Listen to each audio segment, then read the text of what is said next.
मित्रों नमस्कार। पावन ज्योतिष प्रभात यूट्यूब चैनल पर आप सबका स्वागत है। आज के वीडियो का शीर्षक है, बड़ा ही महत्वपूर्ण है, बड़ा उपयोगी है, बड़ा सारगर्भित है, बड़ा डिमांडेड है। शीर्षक का नाम है कुंडली फलादेश 4 चरण सिद्धांत क्या है। कुंडली फलादेश का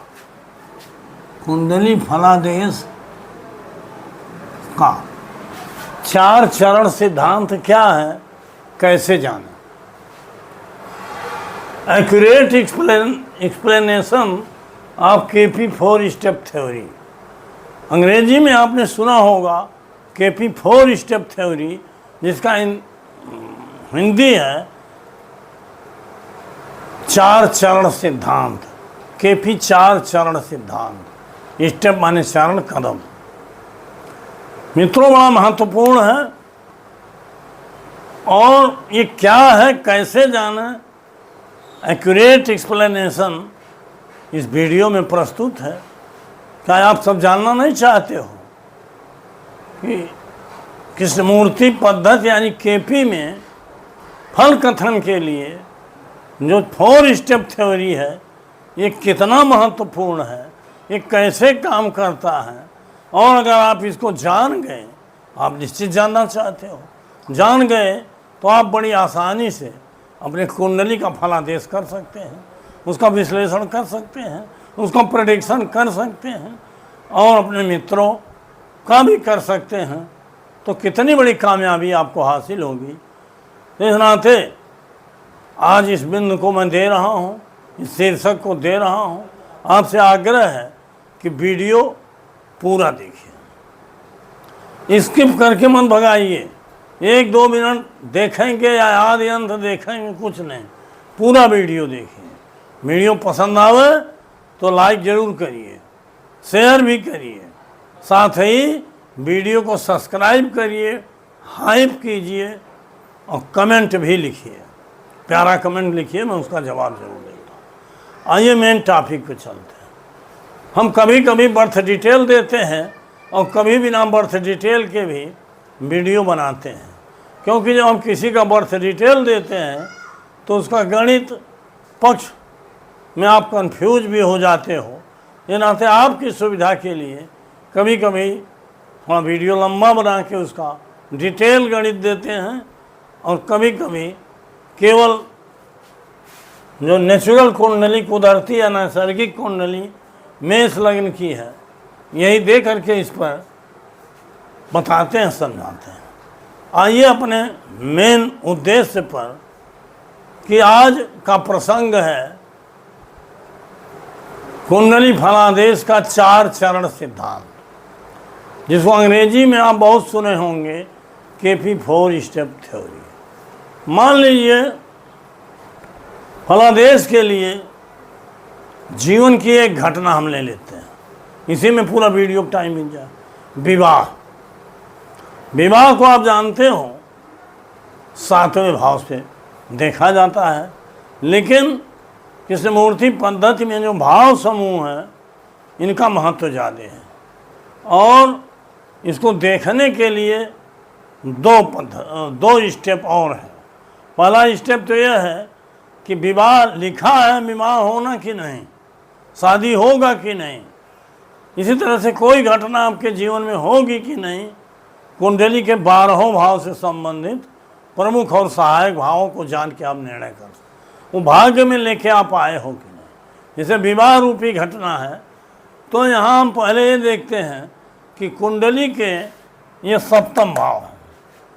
7वां भाव का उपनक्षत्र स्वामी, बहुत बार आपने को देखा होगा या जानेंगे, या अगर आपके पास सॉफ्टवेयर लैपटॉप है और ज्योतिष का अध्ययन कर रहे हैं या नहीं कर रहे हैं, तो मैं बता रहा हूँ, इसको जानिए, और जो समझ में ना आवे हमसे परामर्श ले सकते। तो 7वां भाव का उपनक्षत्र स्वामी विवाह का प्रामिस करता है, लेकिन अगर 7वां भाव के उपनक्षत्र स्वामी में विवाह के भाव आए हों और उसके सहायक भाव, विवाह के लिए प्रमुख भाव 7वां है और सहायक भाव 2 और 11 है, साथ 7, 2, 11 आए हों या इसमें से 1, 2 भाव आए हों तो विवाह का प्रामिस है, अर्थात विवाह होगा। अब विवाह में अगर नक्षत्र के माध्यम से 7, 2, 11 में कोई भाव आया है तो निश्चित हो जाता है। यहाँ मान लीजिए सप्तम का सब लॉर्ड सूर्य हमने यहाँ लिख दिया। सूर्य देखिए यहाँ बैठा है 6वें भाव में।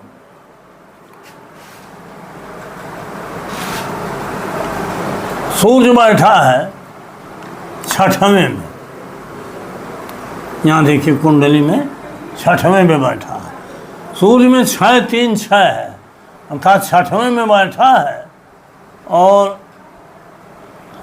सूर्य की राशि 5 है तो 6, 5 हो गया मित्रों।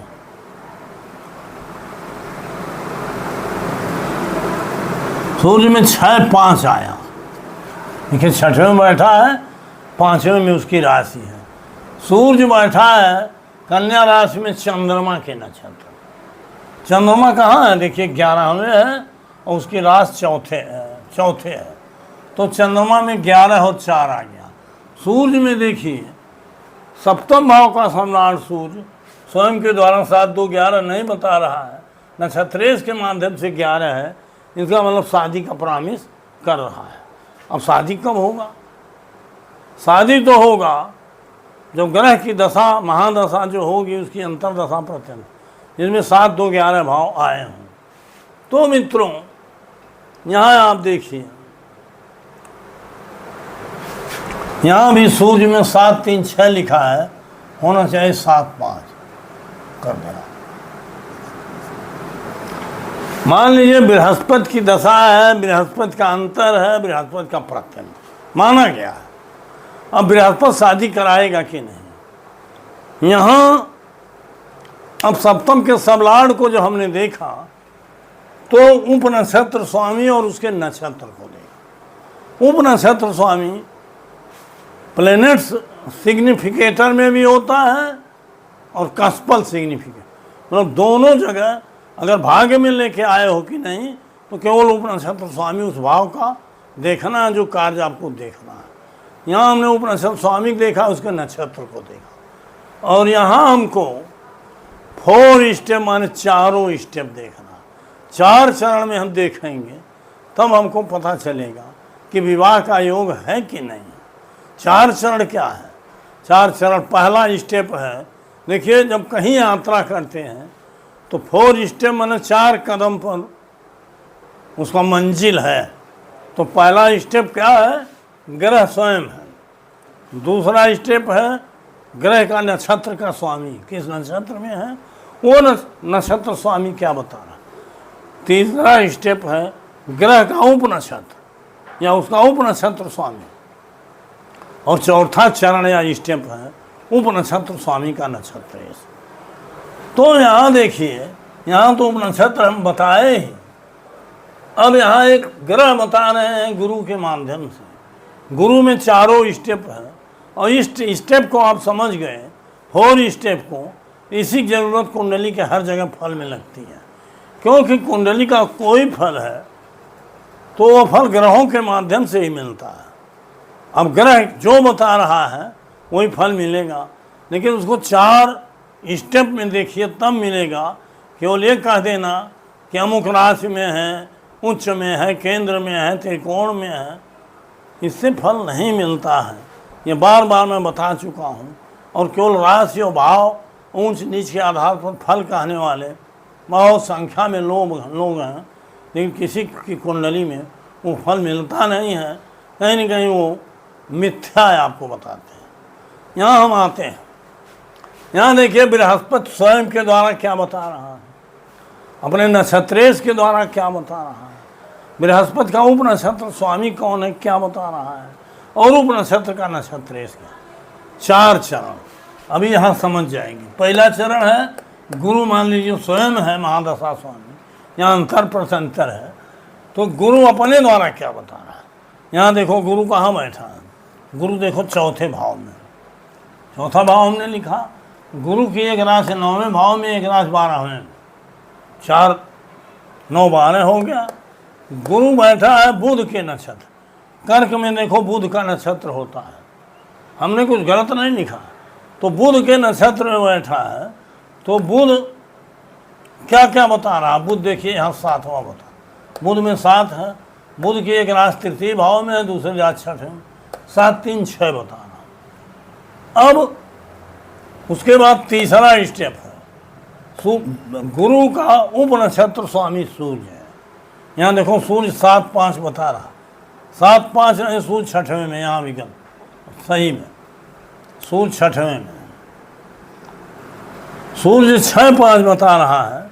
और सूर्य का नक्षत्र स्वामी चंद्रमा है, चंद्रमा 11 और 4 बता रहा है। देखिए 11 में भी है और चौथे में उसकी राशि है, सूर्य 6वें में है, 5वें में, अर्थात गुरु स्वयं के द्वारा 4 9 12 बता रहा है। उसका नक्षत्रेश बुध 7 3 6 बता रहा है, उसका उप नक्षत्र स्वामी सूर्य 6 5 बता रहा है, और सूर्य का नक्षत्रेश 11, अर्थात यहाँ 4 स्टेप पूरा हुआ चारों। अब इसी आधार पर हम निर्णय लेंगे कि गुरु विवाह कराएगा कि नहीं। एक घटना हमने लिया, इसी तरह से जीवन की हर घटनाएं प्रमुख सहायक भावों को देख के आप कर सकते। गुरु में देखिए 4 9 11, पहला स्टेप तो होता है कि देखने के लिए पहले नक्षत्र के माध्यम से देखिए कि विवाह होगा कि नहीं। और नक्षत्र में अगर 2 7 11 आया है, देखो नक्षत्र में आया है, 7वां भाव आ गया, 3 6 भी है, लेकिन 2 7 11 में से कोई भाव आया है, तो नक्षत्र 7वां बता रहा। अब उप नक्षत्र स्वामी में भी उसका नक्षत्र अगर 2 7 11 में कोई भाव बता रहा है तो सपोर्ट। ये उप नक्षत्र स्वामी सूर्य है, इसमें 6 5, लेकिन उसके नक्षत्र चंद्रमा में 11 4 है, अर्थात उप नक्षत्र सपोर्ट कर रहा। नक्षत्र और उप नक्षत्र का सपोर्ट हो गया तो विवाह होगा।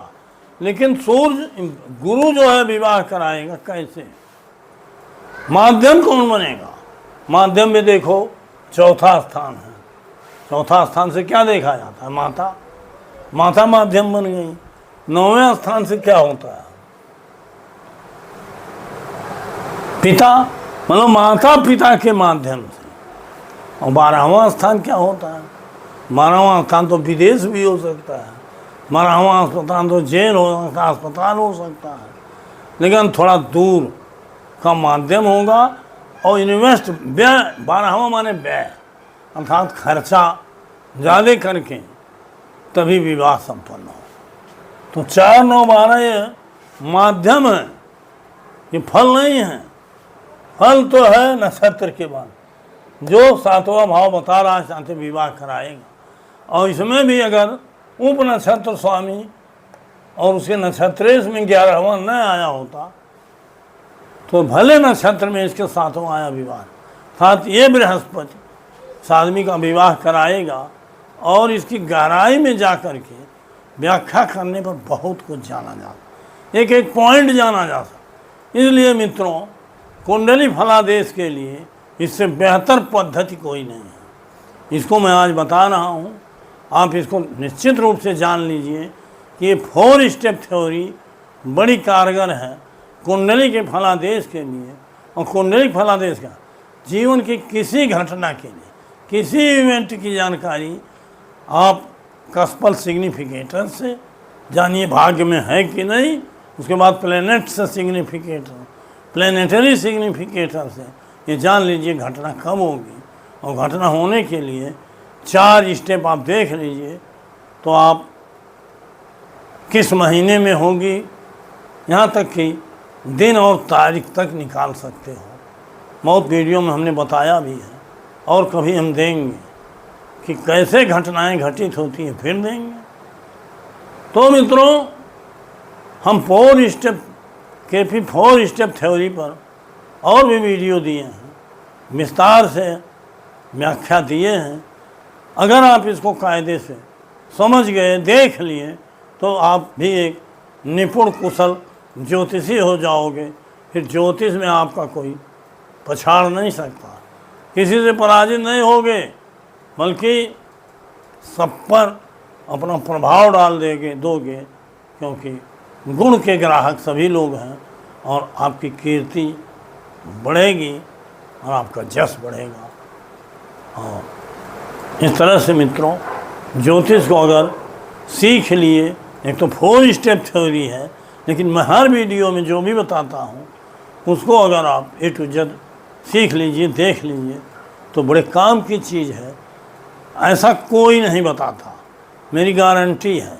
लेकिन मैं ऐसी कोई चीज़ नहीं बोलता कि झूठ बोल दूँ, ये ग्रह बैठा तो ये अरबपति बना देगा, ये हो जाएगा, वो ऐसा नहीं है। उसका नियम है, इन नियमों के द्वारा अगर कोई ग्रह कुछ बता रहा है तो निश्चित रूप से वो घटना होगी। और अगर नियम का पालन नहीं है, केवल ये बता देना कि इस स्थान में बैठा है, इस स्थिति में बैठा है, ये स्वभाव से शुभ अशुभ है, इससे नहीं कोई फर्क पड़ता है। तो वीडियो लंबी न हो, इदाते आज के टॉपिक को मैं ही समेटता हूँ, आज का वीडियो ही समाप्त करता हूँ। पुनः 3 दिन बाद मिलूँगा नई वीडियो के साथ। बहुत बहुत धन्यवाद, हार्दिक शुभकामनाएं।